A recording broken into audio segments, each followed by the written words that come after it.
This is Squad Goals. This is Squad Goals. Check me out. It's Devon, D-Lo, AJ, and we came to blow your mind to do the Squad Go podcast. Yeah, we do this all the time. So sit your body on the floor in the chair, car in the air. Just don't go nowhere, because everything we do, the Squad Goes. We coming straight to you. The Squad Goes. My party and my crew. The Squad Goes. So sit still, cause we coming right back. Oh, Squad what? Oh, this is Squad Goes. This is Squad Goes. Squad. Hey, everyone. Welcome to the Squad Goals podcast. Yep. Yo. I'm AJ. Scoop. And to my left. D to the low. You all ready? No. And to my right. It's Devon. All right. Ready to get it on. And yeah. One thing we talked about in the last episode, which was for audio only. So if you want to go listen, click the links below. Click the links below. Special But we edition. said we would talk about it this week. We put a little tease in there for the next episode. We were talking about a big debate. It's actually no debate. It was an old, probably like 4 or 5 months ago. We're right on the pulse of what people are talking about. A debate as old as time. But about like the state of Marvel movies and how Martin Scorsese said he did not believe they were cinema. And I would like to respectfully disagree with him. I know him and I are about the same level of prestige. Sure. Yeah. Mm-hmm. But I do think we should not be in a place where we say this is cinema, this is not. This is a real movie, and this is just noise. It's like, no, movies are movies. You can say, I don't think they're good movies. I don't think, but the fact that you can say, I don't think they're even like warranting the label of being in our art form. Yeah, I said it, and I said it as a joke.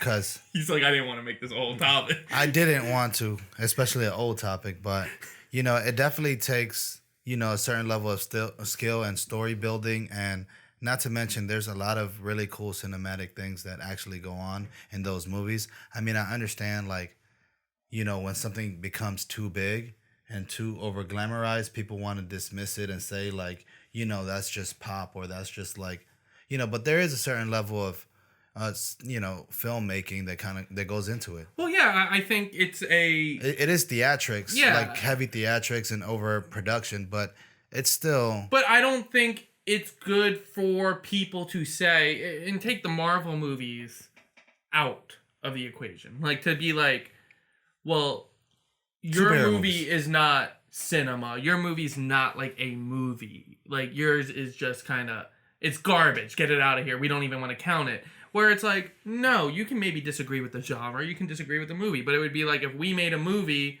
just because someone didn't like it, they go, that's not a movie. That's not a real movie. That's just something some kids made. It's awfully snobbish. Yeah, and that's the thing I disagree with. I like the Marvel movies personally. However, even if I didn't, I'm not going to disagree. Yeah, and I think most people no one's very one-dimensional. We like certain things that are popular and everyone likes, and at the same time, I enjoy movies that are a particular niche, and I enjoy those movies more so than superhero movies. But I do get some enjoyment out of maybe reading some comic books or watching something that may be deemed more popular, or something that is more popular, accessible to people, and the same avenue that I appreciate the other stuff. So. Yeah, I just think you shouldn't disregard a whole section of a genre just because you hate him. Yeah, for example, Quentin Tarantino just sat down and he said he marathoned all the Marvel movies. He said he liked them. Because they're beautiful. I don't think I don't think it's coming from the right place, and I think Martin Scorsese's one of the best directors of all time. He's one of my favorite directors, and a lot of people the Marvel fans were coming in going who is he? He's barely even relevant. And it's why is he talking? It's no, that's a dumb argument. Yeah. That is a dumb argument. Taxi driver. He has been there. He has been making really good movies for 40 plus years, I think, at this point. that's a dumb argument to say he's not relevant, because then you're just taking that same argument and like, just because you don't have to like every movie that exists. Yeah. But you shouldn't get. I think that's just a problem of humanity. Of we belong in this group of movie fans. Yeah. However, we like to pick our groups in that group and fight within the group instead of just going, we like all movies. Yeah. I might not like the Twilight movies or the 50 Shades movies, but you know what? If it makes you happy, go. Like, I'm not gonna cause a Like, I'm not gonna like. There should be you. some kind of sense of appreciation, especially like, I'm not the most savvy or most knowledgeable movie watcher, but whether I'm watching a movie that I know that I'm considering a bad movie, I still look for good in it. I still look for, maybe there was a really dope shot that I liked. Maybe it moved me in a particular way. Sometimes I watch movies that are bad just because I like them because they're funny to me. I'm going to say I am in a weird place because I think I like the majority of movies I like. There's very few movies I walk out and I go, I did not like that at all. Like that, I didn't even think it was okay. Like, if you look at my, for like the last, since October, I've been ranking every movie I have watched on Letterboxd. I have not missed one.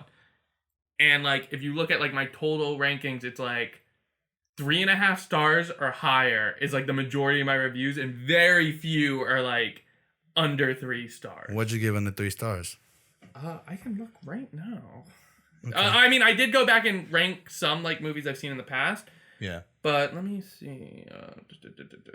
My lowest ranking movie was X-Men Origins Wolverine. Wow. I don't know why I put it that low. Second was Escape from Tomorrowland, Suicide Squad, Thor: The Dark World, Justice League, the live-action Beauty and the Beast, the live-action Lion King, and Yesterday that came out last year. Those are and once again, that's just me. Like, if there's a movie I didn't watch since I was using Letterboxd and I just saw it, I would be like, oh, let me give it a ranking. Like, maybe X-Men Wolverine probably shouldn't have been as low. Yeah. But I haven't watched it recently and I don't remember it fondly. But Yesterday, I did not like. The live-action Lion King, I liked less the more I thought about it. Yeah. There's the emotional, we had the conversation on the podcast, but there's the emotional element that's taken away because, you don't really feel the emotions in the characters' faces because it's so CG, and animals don't have expressions like humans do. But when they, make something cartoony, they can replicate some of those expressions. I don't think it was a bad movie, and it was like really visually stunning. It was visually stunning, I would say that. My only problem is it was just the same thing. It was the same thing as the old original Lion King. But if they would have changed it, people would have been like, yo, don't change Lion King. Yeah, but you got maybe like a little something. I don't even know. I'm like, I was the biggest defender of the live action Disney movie. Yeah. And even with Beauty and the Beast, I wasn't a huge fan of that. But I was like, but I changed my review more recently. When I first probably would have seen it, I would have been like, 3 stars. It was okay. Like I said, I don't hate most movies I see. I think they're okay at worst. But this last year, I liked Aladdin. I thought it was okay. Lion King I didn't like. I saw the Lady and the Tramp movie on Disney Plus, and I haven't seen that. I didn't think it was great. And it's just like, this last year I went, I don't know why you're doing it. And it's like, I wouldn't know how to fix it. If I was in charge of Disney and you're like, make the live action Disney movies, I wouldn't know what to do. Do you change it and then you're going to piss people off who want to see the same thing? The thing is, or do you keep it the same? Yeah, you just got to do what you feel is right, because at the end of the day, especially nowadays where everyone has an opinion, whether someone has a more knowledgeable opinion or they don't, everyone has an opinion. And they're going to come at you at every single angle. There's going to be people that hate you for changing the movie. There's going to be people that love you for changing the movie. Like, there's no way. So you have to, as a director or whatever it may be, you just feel whatever you feel is right for the expression that you're trying to do. But for the most part, I don't see anything in there that, like, my attitude is kind of like, and I've changed. You can go to season 1 of the podcast, and I know for a fact I said otherwise. But, like, this last year, I kind of went, why are you making them besides money? And I know most movies, 90% of movies are made because it's going to make money. They're making Marvel movies, one, because they like the stories, but they know they're making money. At the end of the day, it's all about making money. But they're rebooting old movies because it's about making money. Every movie's about making money, but you give it to a director who cares about it and wants to do something. They're putting their heart into it. And with the Disney movies, I don't feel any heart. And all their movies are about heart and like pulling on your heartstrings. And I watch them and I go, I'm not feeling anything. And it's not that I'm getting older, because I could still go back and watch the animated movies and still feel that same way, but it just has no like life in them. Yeah, especially when it's, for the most part, just a remake. You know, a remake with a filter that looks nicer or looks more presentable or to this time. Yeah, and the other movie that was on there, Escape from Tomorrowland, is probably the worst movie I've ever seen. They were all 1.5 stars, the ones that I named. Escape from Tomorrowland was terrible. It was a... Is that where they gotta find like the clues inside of like Disney World? That was Tomorrowland. Yeah. Oh. Escape from Tomorrowland was a video or a movie that they secretly filmed in Disney World. They snuck cameras in. Oh, you showed me this. Yeah, and I was very much... We might do a commentary track on it, even though it's the worst movie I've ever seen. But like they snuck cameras in. You would say the worst movie you ever seen? Yeah, it's pretty bad. It's on the list, and it's just so bad. The story makes no sense. It's about like this dad who's like following these girls who look very young, and he's following them around the park. But it's not about that. It's about like it feels like there was 18 scripts. Yeah. And he mashed them together, and the whole appeal was that they filmed it in Disney World, and it was kind of like, I don't think he really did anything with that concept besides a movie taking place in a theme park. And then some of the scenes, I noticed they put on a green screen, so they faked the concept. They got B-roll and then had the actor on a green screen. Yeah. And then 2, it was just like poorly done. It was poor taste. There was a cool thing at the end that I was like, maybe if the whole movie was about that, it would be cool. But then you watch interviews with the director, and he was just like, went on a really bad family vacation at Disney, and he was so pissed about this vacation that he made a movie about how he hates Disney. Where he, like, in the interviews I've seen, he talks about, like, he went to Epcot and he saw, like, 2, like, overweight people. They were a couple, and he's like, they were just sitting on a bench, embracing each other. And I was like, this is their dream. This is what they've waited their whole life for. What a waste of a dream to come to Disney. And I was just like, why are you they're a happy like, why do you care? And then he, like, in his interviews, there's a video. That's also someone who is just looking at, you know, at a situation from the outside with no information or no backing for anything. There's a video I saw. It's like a really long video, but she goes into really depth of the movie and the director, and that's kind of where I'm picking these facts, because she did the research and she looked up every interview with this director to get like a basis of who the man is who made this movie, and it's like a 30-40 minute video, but I'll put a link somewhere. But like he always talks about in the interview about how his daughter wanted a toy from Disney, and he was like, that much for a toy? Like, and he was so pissed about this toy that he's talking about it like 10 years later while he's doing interviews, that his daughter had the audacity to bring up a toy that costs a lot of money at Disney. Like, he just sounds like a petty. Yeah, no, and that's what it is. Like, he just the interview. And I mean, most parents go through that like every single day. It was literally, I didn't like the movie. Then I watched this video that went into not only how bad the movie is, but the director, how bad of a guy he is. And I went, I like this movie even less somehow. And I feel like, off the top of my head, I would say probably the worst movie I've ever seen. Well, you guys heard it here first. AJ's worst movie. Yeah. AJ's hot take. That's my letterbox review. That's my letterbox soapbox for the day. Whoa, what was that? That was my phone about to die. But I don't know. Movies, I love movies. So it's that's why I think I genuinely like most movies. How about TV shows? I like TV shows. Do you like Riverdale? Yeah, I do. Yeah? Wow. That's funny, because I was thinking I was really hooked on Riverdale a couple like last year. Yeah, you were. And I like binged multiple seasons, and I enjoyed it because it was so. See what Archie and the gang is up to? You pitched like 3 Riverdale casts. Like, Yeah. I liked it because it was just so over the top. Yeah. It was cheesy and knew it was cheesy. And for those of you who don't know, Riverdale is a CW teen drama for like high schoolers based off the Archie comic books that like my grandparents would have read in like the 40s or however old Archie is. I don't know. But Archie, Betty, Veronica, Jughead, they made a sexy teen drama on the CW. Ooh-wee. Most people here probably know Riverdale, but it goes so over the top. Because the first half of the first season is just a teen drama, sexy, like... Do they chew bubblegum? That's the only reason I know anything about it. They don't really chew bubblegum.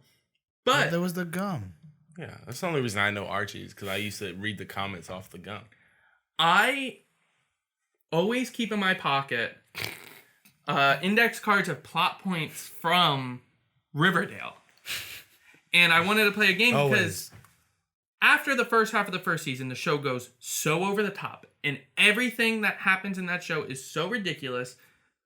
I wanted to know if you two could figure out what really happens in this show or what doesn't. In a game I like to call Riverdale or River Didn't. Riverdale or River Didn't? How far did you get into the show? I've seen the first 2 or 3 episodes. I'm probably in that same boat. So, okay. Same boat. You Same guys, river. I will say, for the most part, nothing is from those first 2 episodes. So you have about an even playing field. Okay. This is when the show starts getting crazy, and pretty much if a writer had an idea, they put it in the show. Okay. We are going to alternate turns. There should be an even number of cards. We'll start with D'Angelo. That's me. I will read the card. You will say River did or River didn't. And then we'll go to Devon. Okay. So each person gets their own question. Okay. We'll just do this as a lightning round. How many do you have? I think I have 20, so about 10 each. Okay, awesome. Are you ready? For Riverdale, or River did or River didn't? I'm ready. Betty, a high schooler, in order to join a biker gang, performs a slow pole dance to Mad World in front of the entire biker gang of adults. River did. That is correct. Just toss the card. Archie joins the mafia. Riverdale. That is correct. There is a drug plaguing the streets called Jingle Jangle. River did. That is correct. To save the town's local burger and milkshake shop, Josie and the Pussycats perform a rooftop concert singing an upbeat cover of My Milkshake Brings All the Boys to the Yard. That sounds like it happened. Riverdale. That is correct. Popeye shows up, but the show controversially made him addicted to a super steroid called spinach. River did. That did not happen. It sounded ridiculous, That but sounded pretty good. I just know that you said that it gets really ridiculous. But Archie forms a vigilante group to patrol the streets and hunt a serial killer. That sounds like it happened. That happened. you know what's funny is that I thought these were all gonna be yes. That's why I said yes. But it sounded a little off the top. A D&D type game corrupts the minds of its players, forcing them to do evil. That's crazy. River didn't. Riverdale. Oh my god. Do I know all Sabrina curses the town in a crossover event. Riverdale. River didn't. That has not happened I yet. would have said didn't. They have said they wanted them to cross over, but it's They not never happened crossed yet. over? Okay. A cult makes babies levitate over a fire. Riverdale or River didn't. That's crazy. They hovered over water. Trick question. River didn't. Riverdale. Yeah. Oh my gosh. There is an organ harvesting cult. Riverdale. Riverdale. The cult leader tries to flee the FBI by flying away in a rocket wearing an Evel Knievel outfit. River didn't. Riverdale. Oh my god. Zombies invade the town. Riverdale. River didn't. No? No zombies. Archie goes to prison for murder. Riverdale. Riverdale, that happened. Okay. In prison, Archie has all the prisoners play a football game to boost morale because high school football helps make team effort and It's brings his morale. longest yard. River did it. Riverdale. I would've During said the that. football game, the Riverdale High School cheerleaders perform outside the prison gates by singing a pop cover of Jailhouse Rock. Riverdale, that happened. Wow. After the football That's game, good. Archie is forced by the prison warden to fight in an underground fighting league where the city's elite bet on the outcome of the fights. Riverdale. That happens? In the underground fighting league, Archie challenges the city mayor to a one-on-one fight for his freedom. Does each question go into each other? Riverdale. River didn't. That does Oh, it not sounded happen. crazy. It sounded crazy. I should have said didn't. There is an episode Man. that takes place in the 80s where all the students play teenage versions of their parents, and it is filled with 80s movies references. Riverdale, the I would have better said episode. that one. Yeah. Archie fights a bear. That's the Revenant. That's the Riverdale. Revenant. Riverdale, you don't Oh see it my on screen. You hear the bear, and then you see him bloodied. Wow. And last, That was Leonardo. there is a fully musical episode. Yes, Riverdale. There's actually like 2. Yes. So it didn't then. No, so that is Riverdale or River didn't or River did or didn't. I changed the name. Let's not count the points because I lost badly. No, count points, right? I originally was going to do it where all of them were things That's that what happened. I was thinking that. And then I went, I was afraid you guys would catch on too quick. Yeah. So I had to throw a few curveballs in there. Yeah, because the ones that I wanted to say like didn't, I thought you were doing that at first. Yeah. No. At first, I was like, I've said River did like 4 crazy. times. I thought of this game though because I was thinking the other day of when Archie went to prison for murder, and then he does the football game, then the cheerleaders come, and then the warden makes him go into an underground fighting league, and I went, that escalated really quick. That's like 3 episodes. That's like 3 different movies. That's Fight Club. I gotta see the stuff that goes on in That's this what show. I'm saying. Life. It is literally the writers come up with an idea, and it's like they almost have a game where they go, if you come up with an idea, we have to put it in. In all honesty, the cult leader flying away in a rocket to try to get away from the FBI wearing an Evel Knievel outfit. I have not seen that episode. I've not seen them all, but I did look up a few plot points to prep for this game, and that is they put like number 1 on all the lists of the craziest things that happened in Riverdale. So I don't know the context of that. Yeah.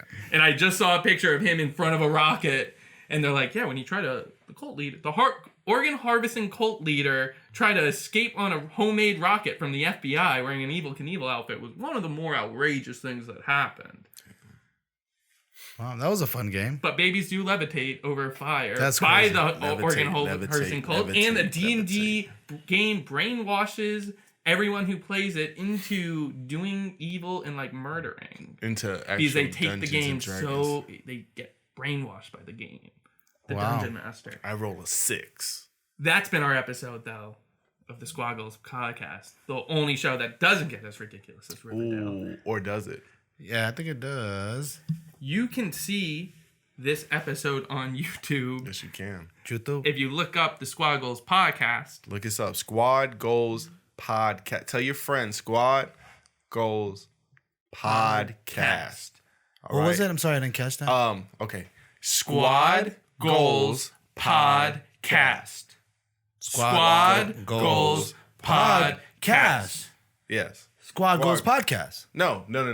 Squad Goals Podcast. Squad Goals Podcast. No, Squad Goals Podcast. So you could listen to us on iTunes, Google Play, Stitcher, or Spotify. That's been our episode of the Squad Goals Podcast. We'll see you on Tuesday. See ya. Peace. Have a beautiful time. Adios.